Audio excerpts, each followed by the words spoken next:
I'm sure you're all of you are crying because we got snow in Buffalo, but I woke up You this never morning. expect it. No, but not in May, not in March, not in March. Come on. All I know is that I don't expect to wake up and find a foot of snow on my car, in March. Dusting, some ice. Okay. Oh, poor Mike. Oh yeah, whatever. Yeah, whatever. Whatever.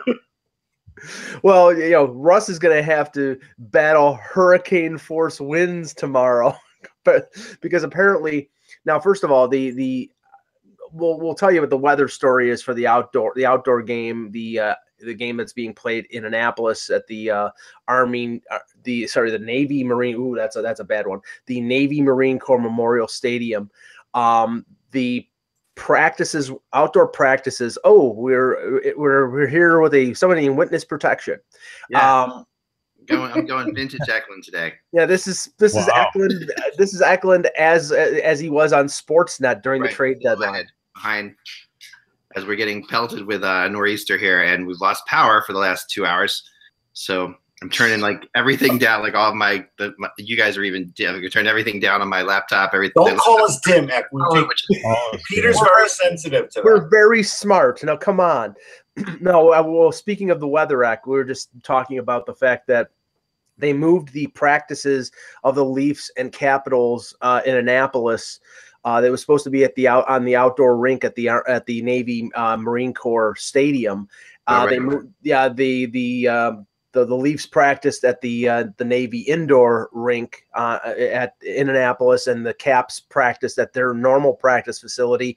And now I picked up from some of the Toronto reporters there that some plexiglass was blown over by a gust of wind. Yeah, and they said that the winds could get up to 40 mile an hour gusts tomorrow. So no, tomorrow that's not going to happen. No, that was I looked it up 15 minutes ago. What hysteria! Just invite the Toronto media to a game and get things blown completely out of proportion. The Toronto media does not run weather.com. I looked but I'm telling you, it's like if you looked at the long-term weather a couple of days ago, like I do before I go to an outdoor game, and I go to almost all of them, it said today was going to be horrible, right? So today is horrible, and so everybody's blowing that up today, and they're carrying that into tomorrow. But the original long-range forecast for tomorrow was 49 degrees and cloudy during the day, with 20-mile-an-hour winds maximum. 20 to 30 with gusts of 40. That's what it said on weather.com. But that's not at 8 o'clock at night.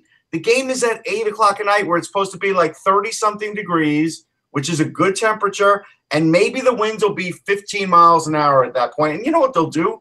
They'll switch every half moment in the period. But I'm telling you, the Toronto media is hysterical over this. Chris Johnston sort of lit the fuse on this, and it's just going crazy. I'll tell him that you're calling him a panic monger. Absolutely. You can text him. But anyway, so right now, what I don't know is, because the Leafs play in Buffalo on Monday. So is the fallback that if say the weather Sunday afternoon, yeah, Sunday afternoon. That's the fallback. Fine by then, I mean, it should be fine. It should be fine. I mean, tomorrow it's supposed to be fine. It's just going to be windy tomorrow morning. This is my problem. Why in God's green earth are they scheduling? This is God's green earth. That's what's going on here. Why are they scheduling an outdoor game in March? Why? It's too late in the season. These games. I don't even understand why they have these games anymore. I didn't even realize there's an outdoor game. The stuff is so blasé, and I know it's kind of fun, and they've got this huge mobile equipment crew that goes all over the place and sets it up, and it becomes a centerpiece. But there's nothing special about these anymore. Yes, there is. You don't get that. I will admit there's something special about it. I'm not saying that, because I went to the Centennial Classic last year in Toronto, And it wasn't the greatest outdoor event, but it was a really good event. It was a really good game. It was the Leafs were leading 4-1. They blew the lead as they did last year most of the time, and then won in overtime on an Austin Matthews goal. It was an entertaining game for the last 25 minutes of it. But and if you go to different places and play these games, I'm sure it's going to be something that's going to be attractive to the fans. All I'm saying is that. It's one thing to have these games in December and January when you're in the middle of the season and the game, obviously a game now and a game back then is equal in terms of the amount of points you get. But when you're getting down to the last 15 or 20 games, and if it was a team that was life or death to get in the playoffs, the last place I want to be playing it is outdoors. Okay, but here's something. Here is the report from the National Weather Service, something that probably doesn't hit the Canadian phones that are putting out some of these reports. High wind warning remains in effect until 6 a.m. Saturday. Yeah, 6 a.m. Saturday. That's true here, too. That's it, Mike. We're not worried about 8 o'clock tomorrow night. There will be some wind. Fine. I mean, it's going to be fine tomorrow night. All this will just, I don't know if they're getting snow there or they're getting just rain there. What's happening there? Wind, lots of wind. Yeah. I mean, I'm telling you, Eck, this is like trade deadline for the weather with the Toronto media because they're bored because this is not covered today. This is not the Toronto media. The fact that the outdoor games have taken on a different light. Like they're a different kind of thing. Like the original one was and the Winter Classic still kind of holds a little bit of that to it. The other ones are incredible local events, and that's the bottom line. They're just incredible local events, and anyone who, I mean, they're not even that great to go watch live. But they are incredible. The build up around them, the fun around them. It's a lot of fun. And also, I mean, there's a lot of tickets. If all of a sudden Bell and Rogers bought weather.com, then I would say this is a conspiracy and panic on the part of the Toronto media. But I'll defend my brethren to say it was weather.com that was saying this. Well, I'm giving you the National Weather Service. Weather.com is crap in comparison. Jesus. And you'll back me up on that. Yeah, there's definitely better. Yeah, but that's that. I mean, I think it'll be fine. It's a shame that that they can't get the outdoor practices in because those are all everything's fun about these events. They still may have morning skates tomorrow outdoors. They're not sure yet. They probably will. I mean, it's going to still be windy and cold. I mean, it's winter. It's still officially winter. Yeah, no, it is. It is March because his car's got snow on it. Right. It's early March. I mean, look outside. It's winter here. It's just, and 2 hours ago it was green and you were yesterday afternoon I was walking around out front in shorts. It's just kind of ridiculous. The whole thing is totally absurd. I don't want to think about that. That's crazy. You guys and your weather paranoia and pessimism. I know. I mean, for you Winnipegger, come on, this is like nothing. But look, summer weather, like it's some snow, some wind. Get over it. Let's go. No, I'm with you. All right, let's start the show. All right. Hello, Hockey World. It's Friday, March 2nd, 2018. I'm blustery Michael Agello. I'm calm Peter Tessier. I'm Russ Cohen from Sportsology, just stating the facts. And I'm Mac. Then you watch the HockeyBuzzcast on HockeyBuzz.com. It's the podcast that comes every Monday through Friday in the afternoon to fill you in on the comings and goings in the hockey world. And my laptop's is like 48%. I should be pretty good to go for a while, but we have no power where I am, so I apologize if it fails me. I've got you guys on as dim a setting as I can to still read my notes on here. So but yeah, we're all incredibly bright. Yeah, you guys are good. So I apologize for being in a total silhouette. But a couple things. So first off, I wrote today a little bit about this, but David Poile now leading NHL history with 1,320 wins. I don't think many people would guess, out of the blue that David Poile would have been the winningest GM. No, I think you're right. I think you're right about that. He's really done so much of this under the radar. I think we need to get a little perspective on that too. He's been the GM since 1998. That's 20 years. Yeah. And then for 17 or 18 years before that, he was the GM in Washington, and he brought about the rebirth of the Capitals. For over the first few years with, I think it was Max McNabb was the general manager. They were wallowing at the bottom of the league and an embarrassment. But then Poile came in. I think Poile was the one who made the Rod Langway deal with Montreal, and they were a pretty successful franchise in the 80s and the early 90s. I mean, they didn't win Stanley Cups. They lost a lot of first round matchups, but they were still successful. So, I mean, it's a statement to his longevity and his quality as a general manager, no doubt. We do have to the elephant in the room here, and this is where Eck will get mad at us, is look, we always talk about in sports winning championships. He hasn't won one, although he got close last year. He definitely will be in the Hall of Fame as a builder, but he's not going to be recognized as the top GM of all time. He'll be recognized as the winningest, but there's a difference, right, Eck? Oh, for sure. But who's to say he's not going to win a couple Stanley Cups here? I mean, he could.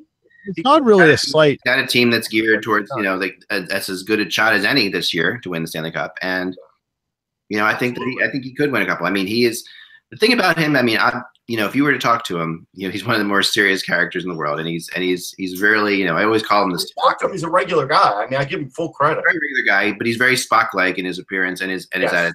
He's everything's logical and doesn't laugh or see. It's hard to get him to really crack a smile on things. But he's a nice guy.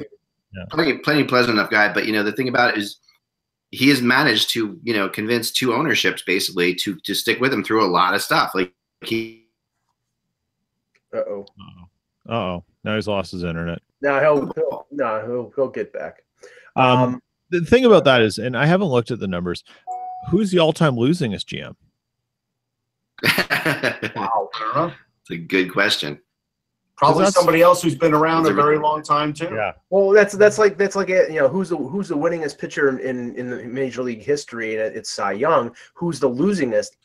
I think it's Cy Young. At least I'm pretty sure it is. Yeah. He probably has lost more games too. Right. I mean, he's definitely lost a lot of games. I wonder how many games he's lost compared to other GMs. I'll see if I can find it. I think you're right about Cy Young. But just the fact that he's managed to keep a job without shifting gears, that's amazing. In this day and age is incredible in and of itself. And I do think that the way the Predators have a big part of the Predators' success has gone along with the fact that they have not had massive turnovers too often. That the fact that the GM is the GM, and those players that are going there, if they don't like the GM. Or before that, Barry Trotz, the coach, they couldn't simply wait that out like a lot of other teams can. A lot of other guys, they have to deal with it, and I think that gives Poile a lot of power, which is what a lot of GMs kind of don't have, because a lot of players have the power often, because they make the money and they're the product. There's incredible stability in that organization over the last number of years, and how many times, if I had $1 for every time Paul Fenton's name has been mentioned as a potential general manager at another town, I'd be a millionaire. And more than likely he's going to be the guy who takes over for Poile once Poile retires. So I mean but that you don't have an assistant general manager staying there for as long as he has. Look, also Jeff Keelty's been there I think since 1998. Well, and Ray Shiro was his assistant general manager. There's a whole bunch of assistants that have come through from him that have gone on to full-time jobs. Yeah.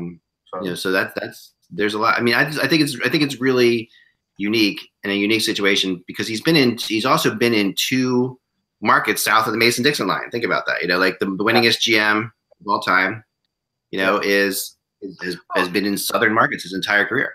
Actually, Keelty. He played for the Admirals, and then he joined them as a scout. And of course, now he's been running their drafts for 10 years in 2001. So that's, again, it's hard to even find a director of scouting that's been with an organization that long. I mean, I'll grant that point, Act, with Nashville, but I don't know how much you can consider. I know D.C. is, it's Maryland, Virginia, it's that area, but it's part of the Eastern Seaboard, and it's no, but D.C. if we go back to like when I was a kid, DC was the equivalent of Nashville in terms of a non-hockey market. Like that's what people would say.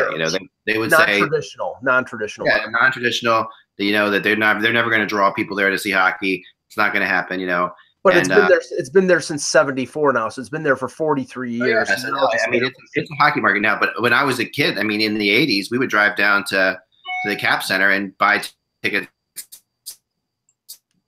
you know, to sit in there and 3,000 Capitals fans, you know, like. Yeah, when I lived in Virginia, I went to some Rangers Capitals games in the 90s, actually late 80s, and they wanted me to be a season ticket holder because they could tell I loved hockey and they needed fans.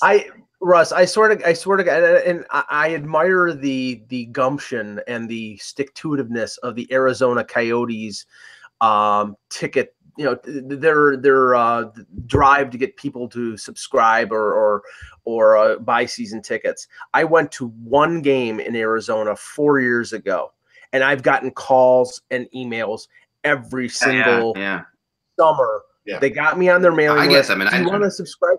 And I send them a response. I live in Buffalo, for Christ's sake. I cannot buy season tickets. I just got some quotes, by the way, for the outdoor game. I want to read just one. And this will answer Mike's question and Peter's question and everybody else. Mike Babcock basically says, I can tell you right now, if we weren't playing here and we weren't playing outdoors, my wife and daughter wouldn't be here. It just wouldn't happen. He also said, hold on to your hats. It doesn't matter. No, that's exactly it. I mean, that is definitely it. And even the other day when I heard Lou Lamoriello on XM, he was talking about the outdoor games, and he said, you know, one of the great things about him is that people who don't get to see the games normally get to see them, you know, and that's absolutely true. And you know, Hockey Live is an incredible thing. It's very different in a stadium, yes, obviously, and there are some bad seats for outdoor games. No question. You know, there's no question. I mean, I've sat in them. I've gone to my when the Flyers played up in Boston, my family came up. We hadn't spent the weekend. We were on the train, and they were in like in the right field bleachers. You know, on the opposite of the big green monster bleachers, and those seats were terrible. I mean, and you know, and it prompted me to go to the NHL and say, listen, one of the things you got to do is you got to pipe the play-by-play into some parts of the stadium because that would help a ton. Because what's happening is you're seeing the guys. If you're low enough, like the boards will actually block your vision of the players, and that's going to be that can. You know, sometimes if you're in the outfield. One of the best spots at Fenway was actually on top of the green monster. That was actually a good spot. In an outdoor game, the higher up you get, the better. I always tell people go for the higher seats at an outdoor game. And if it's a baseball stadium, go for like the seats that would be the best seats at a baseball game. You know, like inside between the first and third. You know, you know that kind of thing. That's where you want to be because the outfield is pretty far away. For the U.S.-Canada game at what used to be Rich Stadium, Ralph Wilson Stadium, now New Era Field. The worst seats in that stadium were basically behind where the football benches would be, which was lower down the middle of the field. Those were the sight lines there were terrible, and I wouldn't have paid $1 to sit there. But on the upper deck, even though you're getting the weather and the wind, the view was fantastic. So, all right, I think Act froze here, or did you? The better, you're in a good seat. The baseball stadiums are better. But football stadiums are better for all around, you know. Like there's no question that, you know, like I was in that stadium for the first winter, you know, the first Ice Bowl, as I called it then, first Winter Classic, right? I was in the Buffalo Stadium, and me too. It's amazing. Just we were behind glass, and like, you know, we're heated up, and because football stadium press boxes are beautiful. I mean, they're just incredible compared to what we're used to. I mean, it was only a year ago, almost exactly a year ago, that we were at the Flyers Penguins game. You know, outdoor Pittsburgh. Just came up on my Facebook thing. This is what you're doing a year ago. That was a great game. It was a great game. It was fun, you know, and that was a fun environment for sure. Can we bring up the game from last night? That was I think rather mildly entertaining, which was Boston and Pittsburgh. Now, I mean, 8 goals in the first period. I mean, it's one game, and I know that Jari has played pretty well this year, Russ, in relief of Murray, but that has to put a little bit of scare into Sullivan and Jim Rutherford because they had their full team there. Jerry's taking over for Murray, who just went on the IR with a concussion. Jerry was not good. The Bruins without Bergeron were running around like crazy. They scored 8 goals. I don't know if Jerry got pulled after a certain amount, but I know he was in for all 5 in the first period. You know, that's the only thing that I think can really upset the Penguins this year is if Murray gets hurt again and they have to go to Jerry in the playoffs with him being inexperienced. I think he's a good goalie, but the inexperience may kill him. Sure. I think a couple things. I mean, I was at the Flyers game, so I just kept seeing the score on that, and catching different things. And I still haven't seen the Alexiak-Chara fight, but I want to. It was a good one. But the thing is, that's a game where you could just throw it out if you're a coach.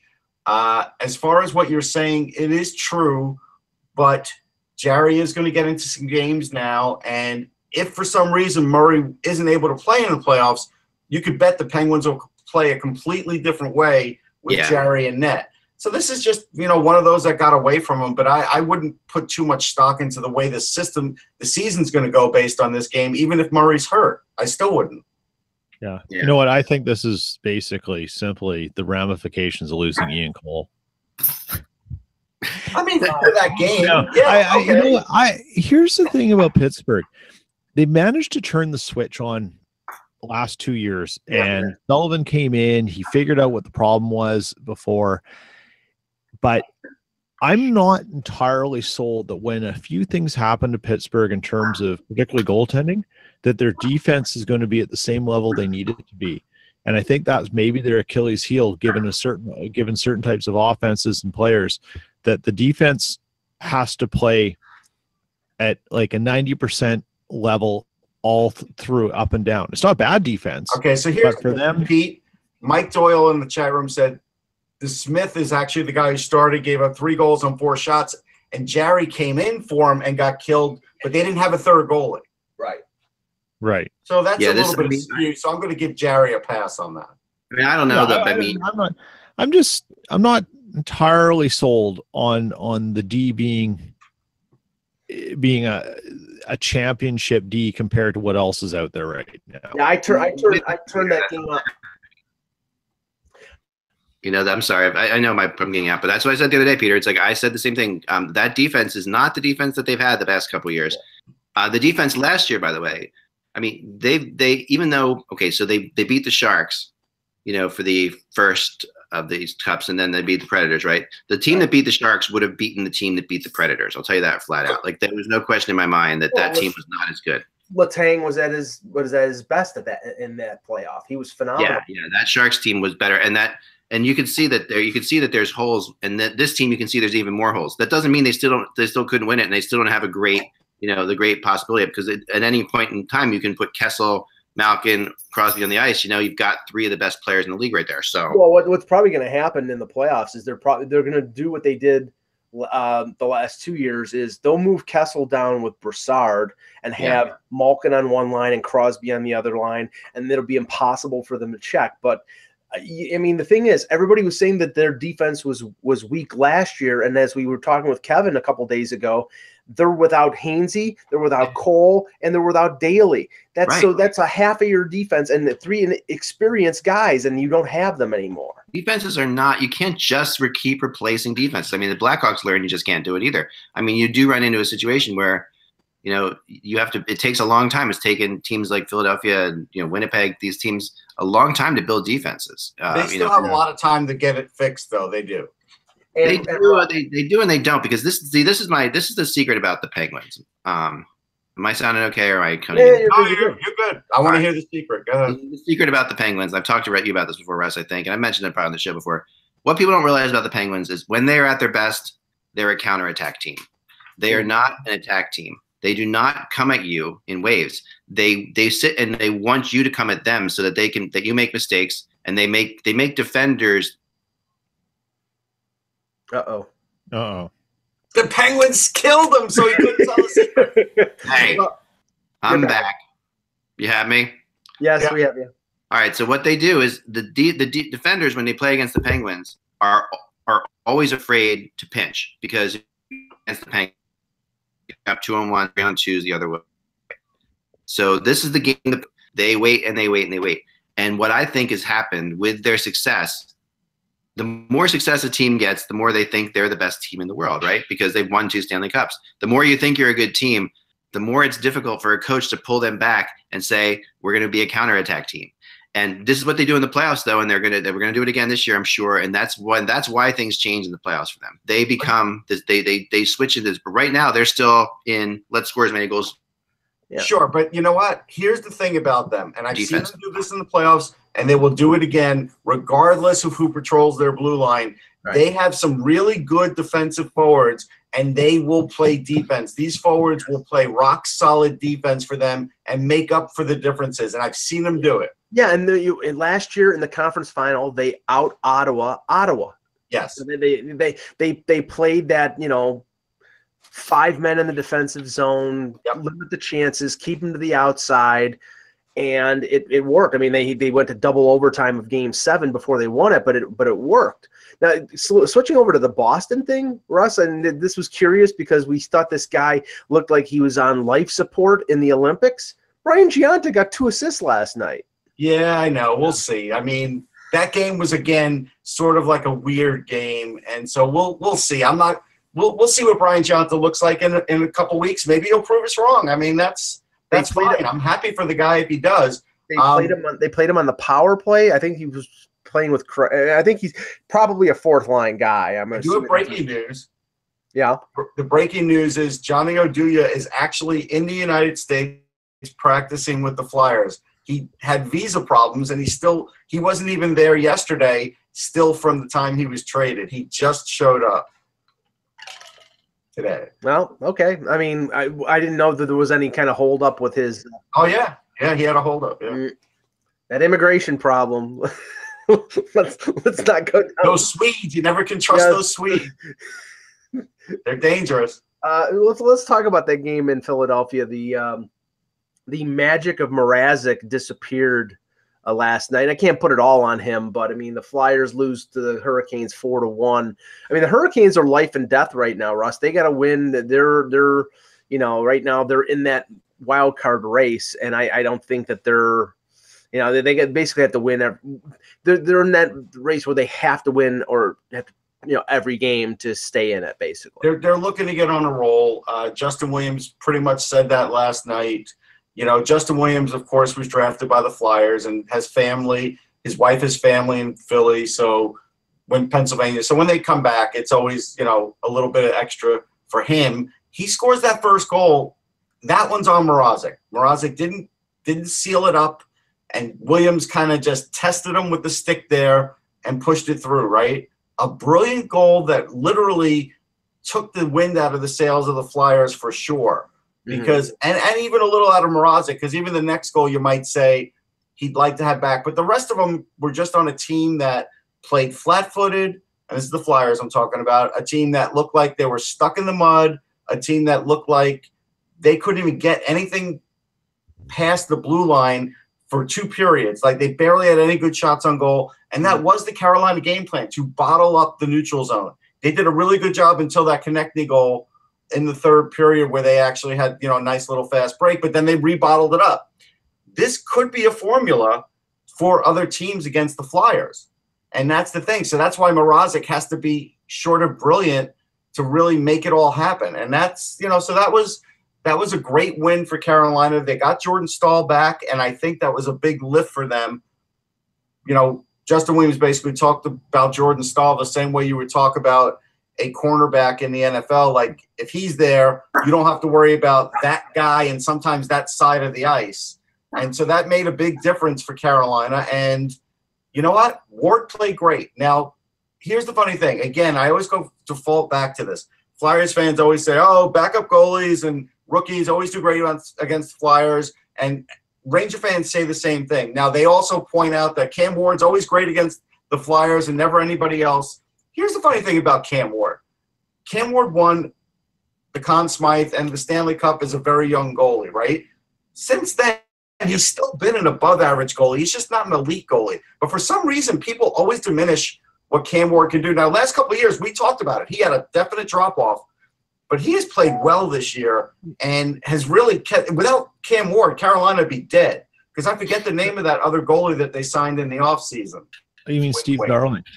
Yeah. Darling, right? Steve Darling? No, what's his first name? Scott Darling. What? Scott Darling. Scott. Steve Darling's a broadcaster in BC. Yeah. Sorry. Yeah, you know what, Russ? I think you're raising a good point. Ward's just – the problem is he's not elite, but he hasn't really been average for a while either. He's kind of like he's kind of the guy who had really early success, but he really is. He really is sort of just a better version of Andre Pavlik in those last few years. And you talk to anyone who watches the Canes a lot, they've had it up to here with Ward. And there's like all you have to do is just look through your Twitter. And Canes fans, like, when he plays like he did last night, they're thankful to have him, but more often than not, they're ready to scratch their eyeballs out with Ward. And that's just the way it is. But not this year. This year he's been much better. Well, this year he's been better because in contrast with Darling, he looks like a more consistent, steady type. I mean, that's the thing, and we're going to come across this over the next few years a lot, where teams are going to roll the dice on a goaltender who's been a number 2 someplace else. You talked about Aaron Dell for a while, and he signed a 2-year extension with San Jose. But there were legitimate rumors out there that he was going to be traded before the deadline. I think the Martin Jones injury probably, that he had last month probably scared them and say we have to keep this guy. But a year or two down the road, teams will be looking at possibly giving Aaron Dell a shot as a number 1 goaltender, simply because there's not a ton of number 1 goaltenders out there, and they're willing to roll the dice. But right now, after 1 year, I think Carolina has hit snake eyes because Scott Darling really hasn't lived up to the potential of a 4-year contract that they gave him. Yeah. Here's a little perspective on Cam Ward. The league average in all situations goaltending hovers between 0.914 to 0.916, so around 0.915. That's generally accepted league average. Mm-hmm. Cam Ward has not had that since 2011, 2012. Agreed. Like, this isn't just something that happened overnight. And excluding this year, 61 games last year, 905. 52 games the year before, 909. 51 games the year before, 910. 30 games the year before that, 898. And we're talking about a team that is below average offensively. So, if you had a team he's not in the best spot, that's for sure. If you want to rank him as goalie. But here's the funny thing. If you go to Hockey Reference, right, here are the names that come up for comparable goalies. And I think people bitched a lot less about these guys. Sean Burke, Felix Potvin, Ed Belfort, Hobby Boulin, Ron Hextall, Mike Smith. Now, Lettinen, I don't know how Lettinen gets in there. But some of those are different eras. Eras. I know. Well, not all of them. I mean, Sean Burke's not that long ago. Eddie Belfour's not that long ago.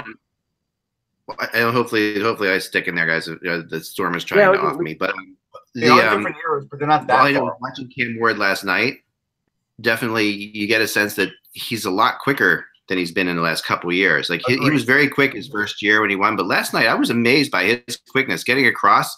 He looks like I don't know. I mean, I have no idea if this is true. He's lost weight. He looks like he's lost weight. He looks smaller than Cam Ward, like that the Cam Ward we remember. And his quickness is unquestionable. I mean, he doesn't a lot of goalies his age. You'd be hard pressed to find a goalie his age that's as quick as him in the NHL. I mean, you have a lot of younger goalies who are really quick, but he's got serious side to side.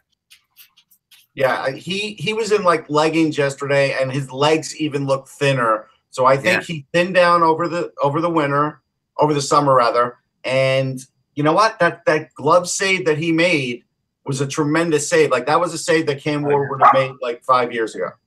Yeah, I mean he made saves at key times in that game. I mean the game looks like it's out of hand. 41 is the final, but there were points in the Flyers where in the months the Flyers would get a goal that would turn the momentum around, and that wasn't happening. He was making the big saves at that point.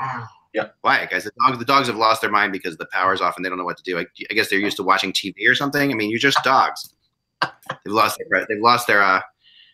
I want to talk real fast before I get cut off, and I probably will in the next 5 or 10 minutes because I'm down to 12%. And then no one will hear from me again unless the power's restored. So just send help to Pennsylvania if you don't hear from me the next day or two. So the fact, two things I want to throw out there, we can just choose which to discuss on. I mean, I wrote today about the Nathan McKinnon possibly being a MVP. We can get it. I don't think that's a discussion for now. What I wanted to talk about now is this whole kind idea that what has happened in Seattle with their season ticket drive is really remarkable. Up to 32,000 as of today.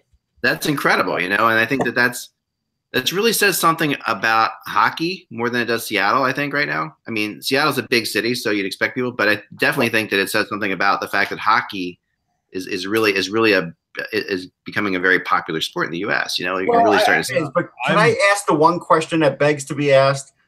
How much of a deposit are they asked to be left? $100?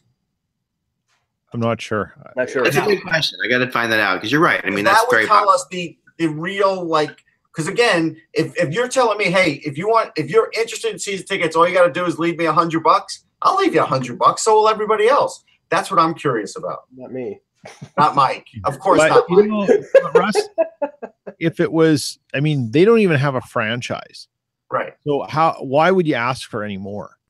They usually do. It's refundable, right? So they all they have is an application and a $10 million. No, but in Vegas, they asked a lot before that too. They asked for a lot more. Like the Vegas season ticket thing was pretty substantial. I remember it was like a $2,000 or $3,000 thing before they had a franchise. Yeah. You know what? I'm prepared to eat a lot of crow on the Seattle thing. You better salt it up, man. Long been negative on this as a move.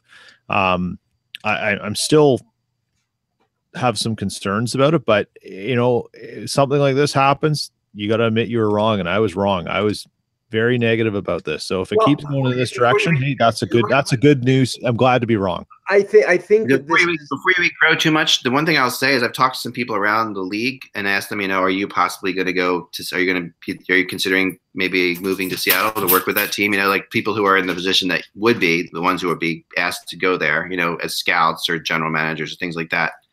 And a lot of people have been scared of it for some reason. It's not like the Vegas; they weren't scared of it.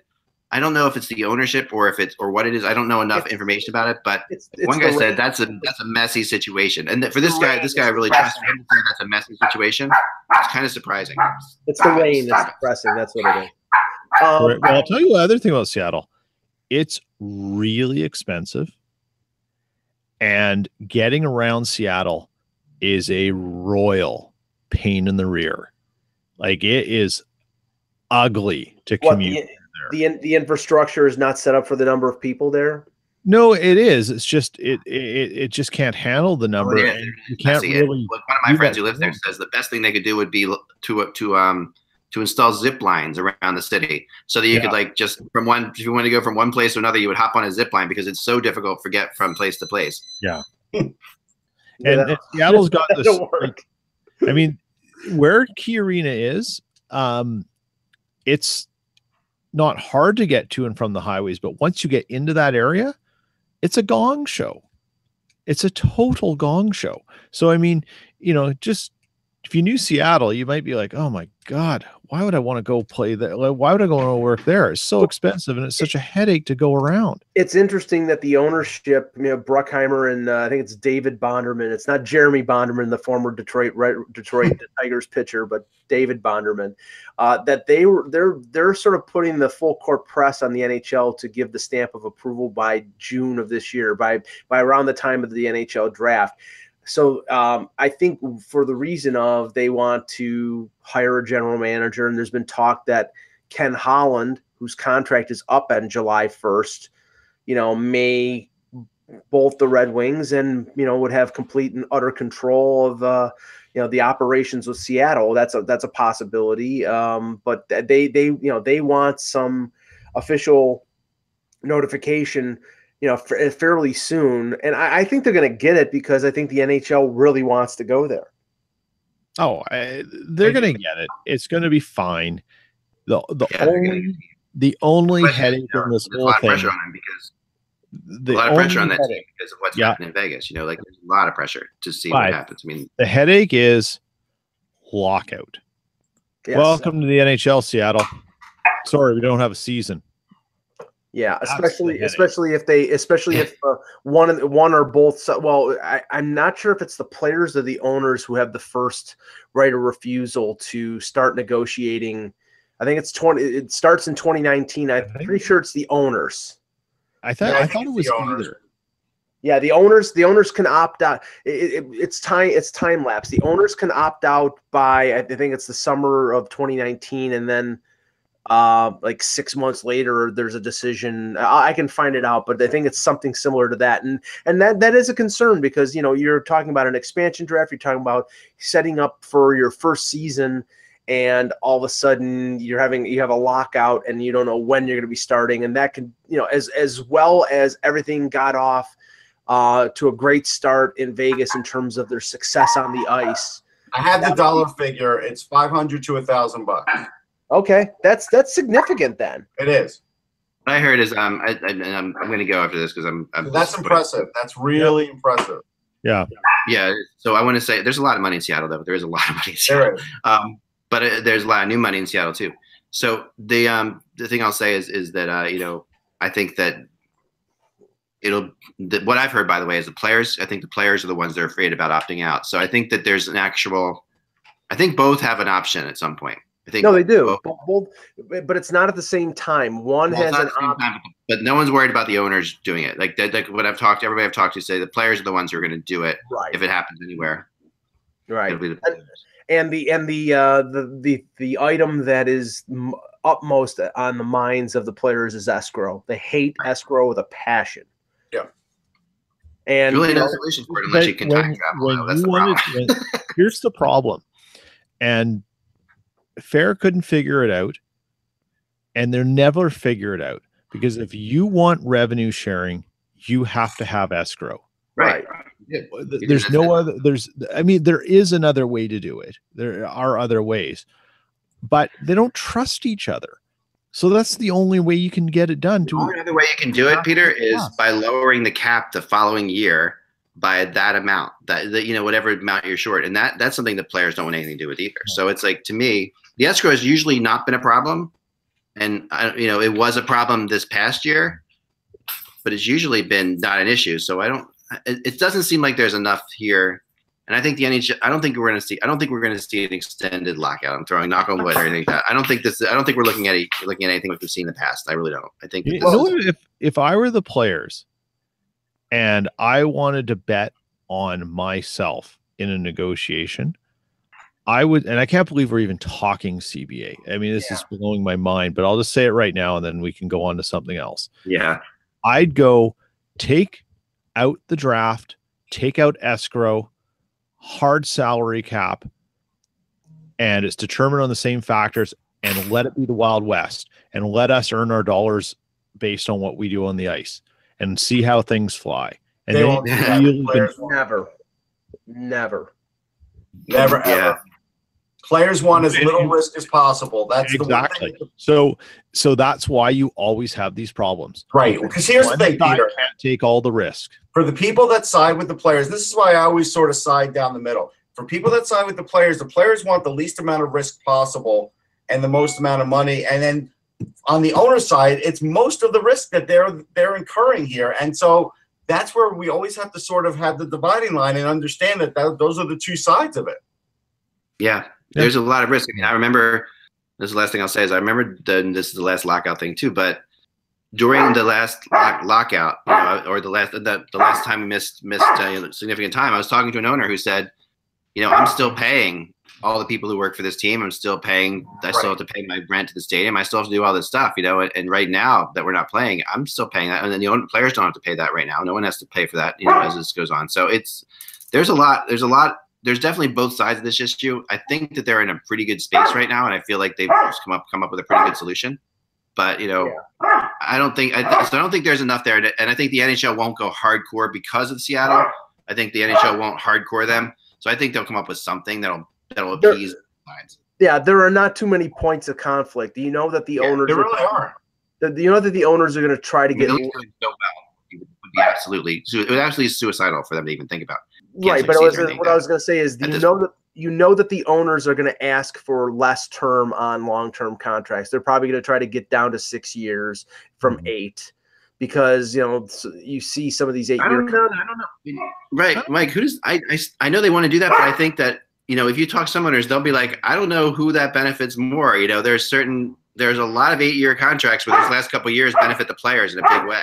Yeah. Well, I'll tell you this: the Leafs want to get Austin Matthews locked up for 8 years because he's their best player. He's 21 years old. that there's no doubt that they want to get him locked up for 8 years.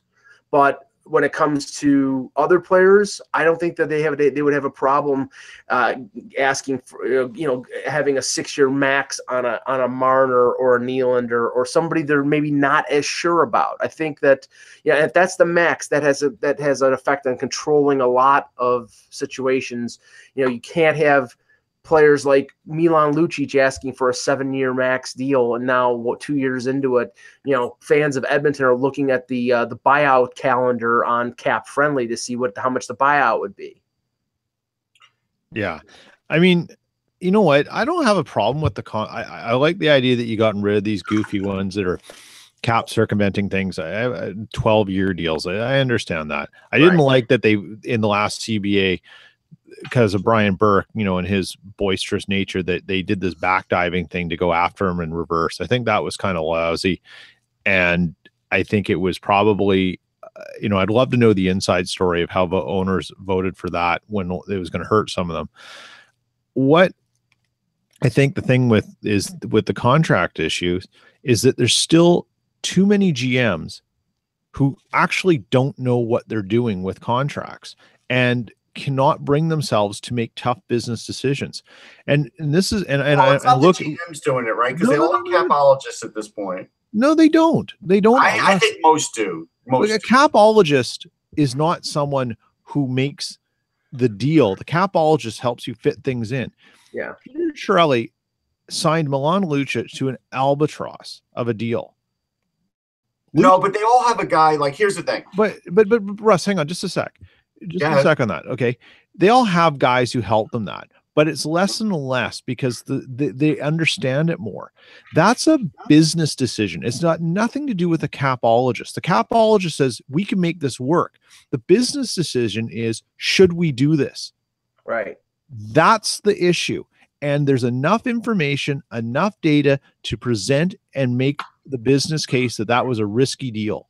I think the people who are paid the people who are paid to keep you out of those decisions do not get enough respect. Right. And you got the same issue in Montreal with the Weber for Subban thing, and the guy who said no was paid to be the bad idea guy, was paid to say no, got fired after.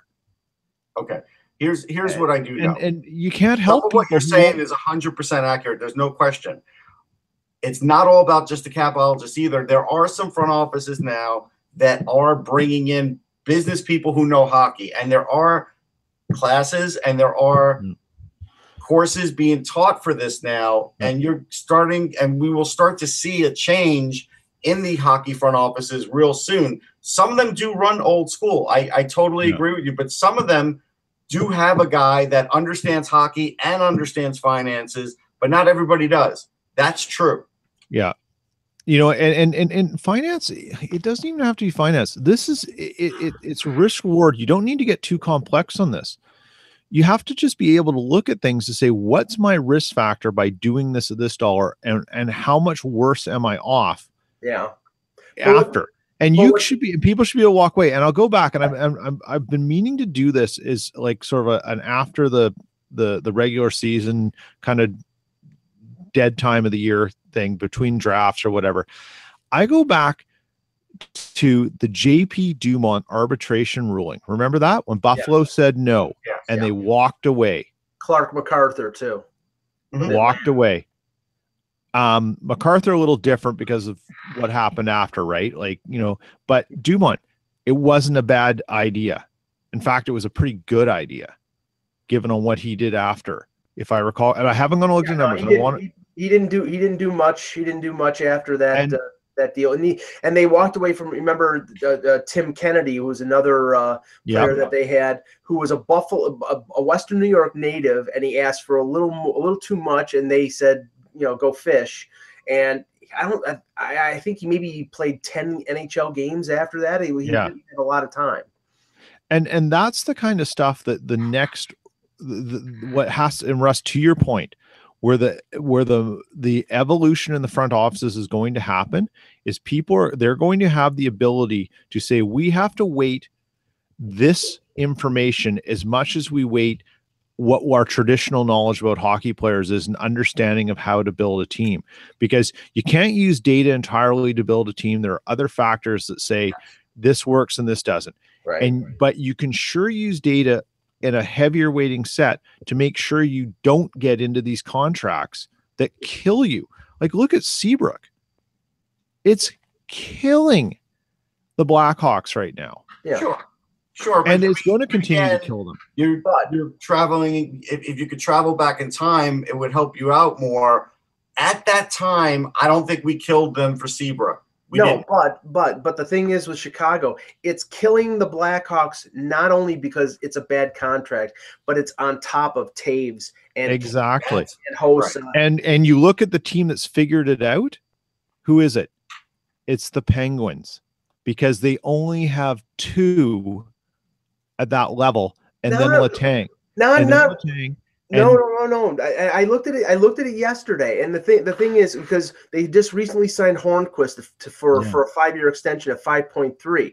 And I'm not even looking at it. They have Malkin at 9.5. They have Crosby at 8.7, and there's your savings there. They got the best player in the league, or one of the best players in the league, making $4 million less than Connor McDavid. Kessel is making 6.8. The Leafs are 15% of that.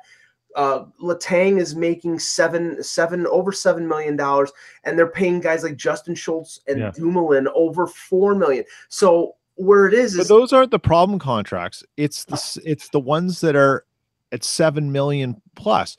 Kessel rides the line, and he's being paid. That's what I'm saying. They don't have enough of them. Well, I'll disagree. It's not always the big contract that's the problem. Like, I remember the day that the DiPietro contract was signed, my big problem with that contract was the length. Well, when he gets injured, do you really want a $4 million backup? And I remember saying it, and that was my big problem, and that turned out to be the biggest problem of that deal. Yeah, what was it? A 15-year deal, wasn't it? Yeah. So, like, I mean, I think what's going to happen, and it's in Russ, to your point again, there is an evolution happening, and we're going to see this change. If I were the NHL, I would not want to tip my hat as to what they're learning about contracts and stuff in the CBA. I'd rather have the freedom to do things as I learn, rather than have the CBA structure what I can do based on that. I think that gives the NHL a little more leverage in what they can learn. And this happened in the NBA with when they had their salary cap, but albeit they have different parameters there too, because they only carry 12 people. It's a little different. And your players are on the court for 85% of the game, not like the NHL, which is roughly 30 or 30%. And they have the Larry Bird exemption for contracts and exceptions and all these little tricks and little bells and whistles that they can maneuver around. Yeah. Right now, I can tell you there's a place called the Business of Hockey Institute, BHI. People could check it out if they want. They deal with all this. Yeah. Peter, we're going to take a couple questions from the chat if you need to go. I'll jump off when I have to. Okay. Go ahead, Russ. Give us a question or two. All right. So somebody, let's see, Mike asked if Daniel Sprong will have the kind of impact on have any kind of impact on the Pens in the playoffs this year. I believe there'll be a moment for Daniel Sprong. He's more than a point a game in the AHL. Injuries will occur.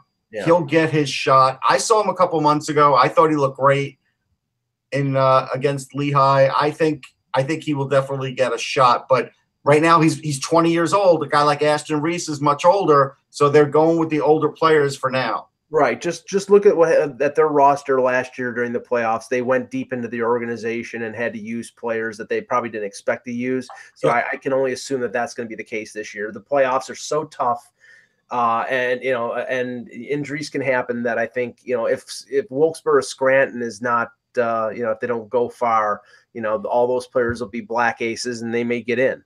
Mm-hmm. Another question is: has David Poile been Nashville's only GM? Yes. From the That's what I thought too, but I thought, hey, we didn't exactly say it, so I want to make sure that wasn't a trick question. That's what I believed as well. Go ahead. While you're looking, Russ, today is the 20th. It's the anniversary 26th anniversary of Teemu Selanne breaking Mike Bossy's rookie scoring record of 55 goals, or 54th. Bossy had 53, right? Yeah. Yeah. Anyways, a little moment of history there. Untouchable. That may be untouchable. Yeah. Yeah. Next question is, how long do we think? I think Matt Murray will be out. The issue with Matt Murray, and I even saw a post about this on Twitter, like he's a baby because he took a puck off the helmet, the mask, and a lot of goalies do. Yeah, but he just had a concussion. I don't think fans understand how concussions work and how if you've had one, just the slightest, even anything off your helmet, something to your jaw, some side impact could re-trigger it, and you could be out for the year. I think it's unpredictable, but I'm pretty sure he'll be back in a week or two. Russ, I wouldn't be surprised if they hold him out most of the month of March and give him 2 or 3 starts before the playoffs to sort of get back in the swing of things. Why bother? Unless you start to fall close to being in the wild card, why would you risk it? Well, that's the thing. I think he'll be out a couple of weeks, but I think they'll want to get him back in there at some point after that, just so he has some games. But I could see him splitting a lot of games down the stretch. All right. This is from Hunter. Who do we think is the biggest threat in the Pacific? Lots of talk about the Central, but I think there are some sleepers in the Pacific. I actually think that the team that's going to be scary is LA. Yeah, LA's scary. If LA just beat Vegas back to back, the worst nightmare for Vegas is to face LA, have LA be a wild card, and them to face them in the first round. That would end the Cinderella story pretty quickly. I think they're the core of that team is battle tested and has won 2 Stanley Cups. If they have a healthy Kopitar, a healthy Doughty, and now they've brought in a guy like Reeder who helps them in terms of depth forwards, and they've added Phaneuf, who's had some success since the trade, and Quick is healthy. That team scares me. I think Anaheim's scary too. Anaheim's scary too. I picked them preseason for the Cup. I'm sticking with them because I just feel like once they have it all together, healthy, injuries are behind them. Even if they're missing one player down the stretch, I think they'll be such a better team. Like, this is a team that is really built for the postseason. We just need to see them in the postseason. I mean, Peter, is there one team that Winnipeg doesn't want to face in the first round? Yeah, Anaheim. There you go. And I think a lot of teams would say that. And John Gibson is the Matt Murray of the Western Conference because he's out right now, and Ryan Miller is playing a lot of games. Yeah. Yeah. I mean, so that's another one. So, all right, we'll see if there's anything else. And that news is welcome, Peter. Peter let me know in the chat here that Tessa Virtue is now the brand ambassador for Nivea Canada. So we'll be getting a chance to see a lot of Tessa Virtue, and that is not a bad thing. I'm hoping at the next Leaf game, which they played the Pittsburgh Penguins on March the 10th, and I'm pretty sure that Scott Moyer and Tessa Virtue will be honored and acknowledged before the game, and hopefully she'll walk through the press box because I would like to meet her. All right. So anyhow, now that we're done with that, Vespis says, as a Lightning fan, what can we expect from JT Miller? They're asking me. They could expect JT Miller to be the JT Miller of 2-3 years ago, where he will play a tough, grinded out style, will check guys in the corners, will win some battles in the crease, and score some dirty goals. He's not going to score a ton of them, but I think you'll see that greasy play come back from him. And that will suit Tampa because when he plays that way, he's hard to play against. Now, do you think now that right now the future 1-2 punch up the middle for the Rangers? I mean, we know Elias Anderson is obviously in the mix, long range plans. But right now, it's number 1 Zibanejad and number 2 Nemestikov. Yeah, there's no question in my mind. I mean, even if Anderson plays with them next year, they'll put him as third line. Don't worry about Kevin Hayes and anything else, But again, yeah, I mean, I kept trying to tell people the high skill level that Nemestikov has, and I don't think people really were getting it until they saw him outside of Tampa. Now it's only a small sample size, but now I think after you saw what he could do outside of that system, you have an idea of why I think he can go 60 points a year and not just 40, 45. The next question was from Earl, do we think Troy Terry can help the Ducks this year? That's a good question. He looked okay in the Olympics. He did. I'm sure I think he's done in Colorado, so I'm pretty sure this is his last year regardless. So I'm pretty sure he will turn pro, and if he does, then I think he'll be there. I got to look it up. I'm pretty sure he's a senior. Yeah, I think he is. Yeah. So with Denver. So I think we're going to see Troy Terry at least be a black ace. But, that is a good question because there is something he could bring. I mean, he even got stoned on the shootout in the Olympics. That was surprising, right? Now, here's a great question from Thomas. Carter Hutton's contract with the Blues expires this year. What do we think will happen? I don't even know if Doug Armstrong knows that answer. What's going to happen is that the St. Louis Blues are going to be looking for a goaltender in the offseason. But it's funny. Like Jordan Binnington, because of the shared situation in Chicago, is playing in Providence. Mm-hmm.